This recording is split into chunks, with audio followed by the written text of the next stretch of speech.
In this lab, we are going to study an introduction to rotary pendulum system and to tell the dynamical behavior of the system using LabVIEW. There are three objectives of this lab. First, to introduce the rotary pendulum system. Second, to determine the unknown parameter in the rotary pendulum model. Third, to tell the dynamics of the rotary pendulum system. First, I will begin with the introduction. Regulation and servo problems are very common. The feedback can be used in many useful ways. Task-based control is used as a common classification in a variety of problems.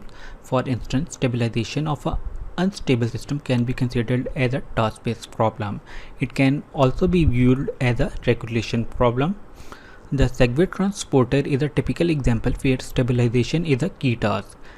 Other examples are damping of a swinging load on a crane, stabilization of a rocket during takeoff, and the human posturing machine.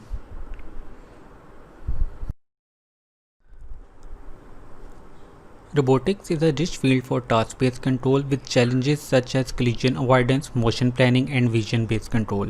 Task-based control is typically more complicated than regulation and servoing, but they may contain servo and regulation function as a subtask. In this lab, rotary pendulum system is chosen to illustrate task-based control.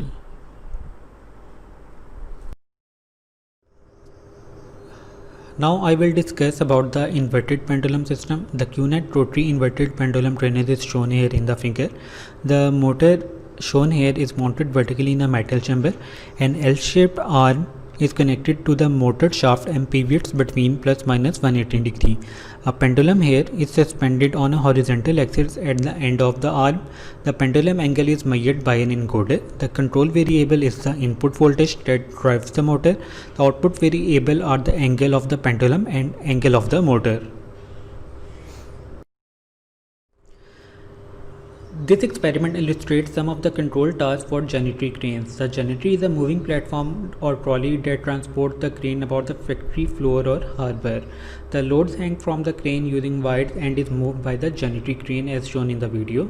Typically, the problem is to move the load quickly and move it to the correct position. The fast motion necessary for the production makes it more difficult to move the load to the correct location given the swinging motion of the crane. The problem can be mimicked using the rotary pendulum system by viewing the tip of the L-shaped arm as the moving trolley and the pendulum tip as the load being carried. This is the free body diagram of the inverted pendulum system. The pendulum assembly is composed of two rigid bodies, the pendulum link with mass mp1 and length lp1 and the pendulum weight with mass mp2 and length lp2. Here in this figure, use the linear acceleration of the pivot axis. mp is the total mass of the pendulum assembly, lp is the center of the mass position, and j is the moment of inertia. The moment of inertia of the pendulum can be found experimentally by using this equation. Here f is the measured frequency of the pendulum. You have to use this formula for finding the moment of inertia experimentally during your lab task. This is the VI of the inverted pendulum system. Here you can see different parameters theta and alpha are the arm angle and the pendulum angle. Here it is represented by orange and blue line. The orange line represents the arm angle and the blue line represents the pendulum angle. From here you can generate the signal required for the inverted pendulum, and here the motor voltage will be displayed.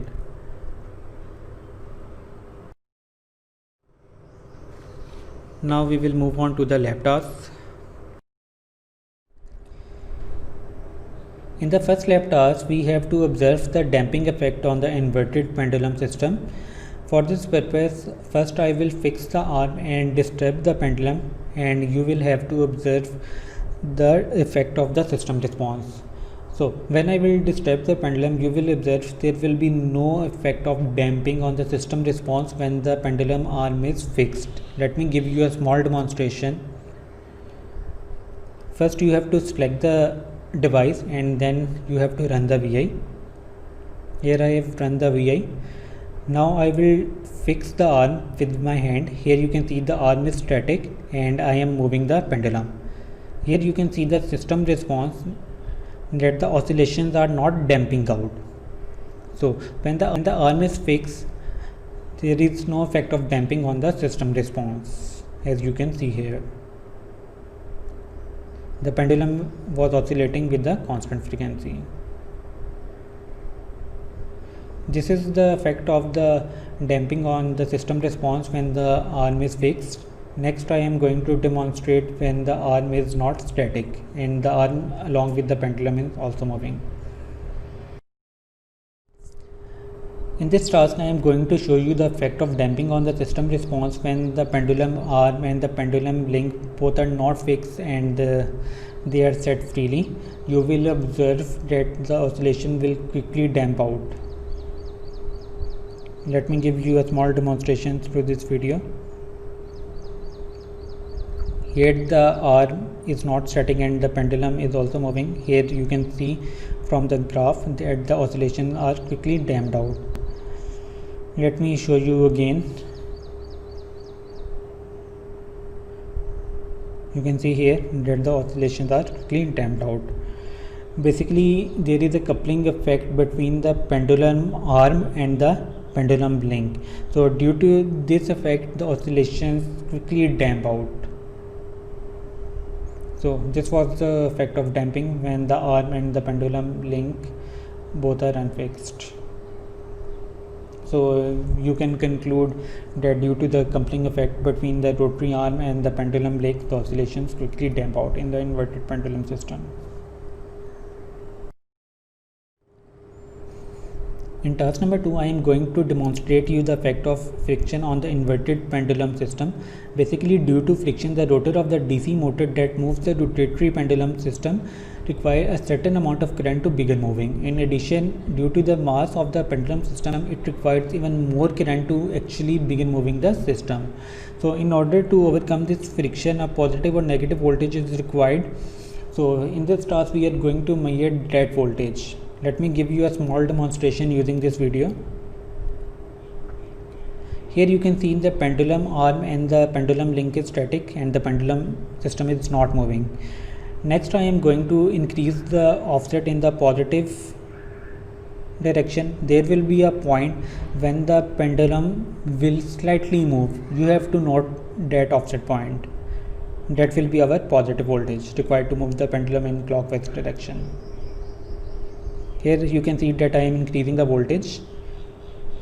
When the pendulum will move, I am going to note that voltage. Here you can see that the pendulum has moved and the voltage at currently right now at this point is 1.90 volt. This is our positive voltage required to move the pendulum in the clockwise direction. Next, I am going to measure the voltage that is required to move the pendulum system in the counterclockwise direction. For this purpose, I am decreasing the voltage below 0.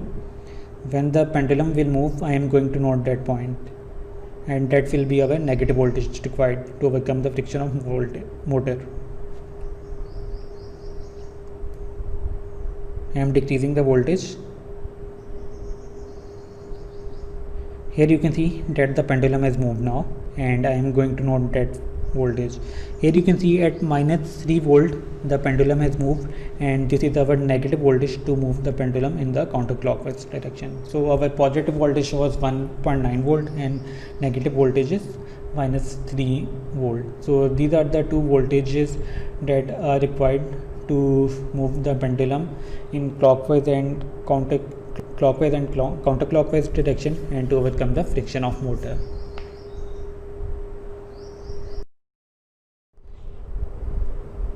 In task number 3, you have to find the moment of inertia. First, using the theoretical prediction, you will find the moment of inertia. So for theoretically measuring the moment of inertia, you are going to use this formula. These are the parameters already given in your manual. So use those parameters to theoretically find the moment of inertia.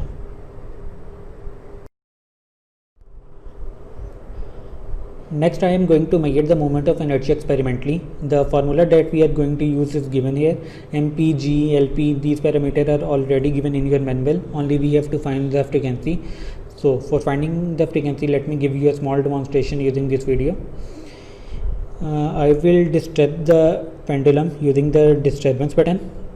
When I press the disturbance button, you can see here the pendulum is moving, and Using this response, you can find the frequency. The formula for finding the frequency is number of cycles divided by time period. So you can take any number of cycles, either you can take 3, 4, 1 or 2 for finding the frequency of the inverted pendulum system. Just put the frequency in this formula and experimentally find out the moment of inertia. Then after finding the experimental moment of inertia and theoretical moment of inertia, you have to compare both the values and give your analysis.